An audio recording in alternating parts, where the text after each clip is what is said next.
empathy has a lot to do in leadership. And I think people think, oh, that's touchy feeling and that's not leadership. Bullshit. You need to be able to connect with your people, and you should know your people well enough that, you know, when you look at them, should be able to tell if something's going on with them. And you should have that culture set where you can walk up to them and say, hey, something's off. What's going on? Do you need some time off? Do you need to decompress? You know, what is it? Because, and I know it gets talked about, but law enforcement isn't a career where people call us to say, hey, I just wanted to tell you I'm having a great day. And, you know, my kid's having a birthday party. That's not what this job is.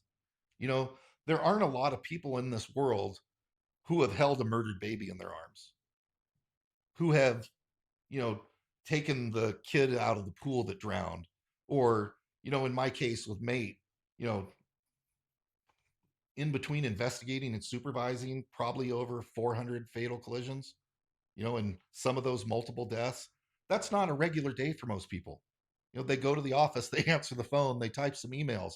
So there has to be empathy within this profession. And I think for too long, this profession went along the lines of, if you talk, you're weak. If you admit that you're having some mental health issues, or that, you know, this call was hard for you, that, you know, you're weak, or whatever the case may be, because it's, you know, I've got to be strong. I've got to be, we don't talk about it. We, you know, the thin blue line, and that's all horseshit. And I think the statistics, when you look at suicide rates and all of the other side stuff, the statistics have borne that out.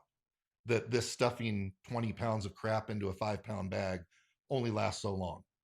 So it's being that leader that recognizes that in your people.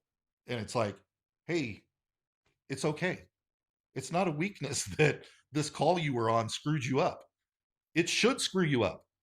If it doesn't, if holding a murdered 6 week old in your hands doesn't unwire something upstairs, we've got other issues we need to talk about. It should affect you up there. So, what do we need to do? What do you need from me?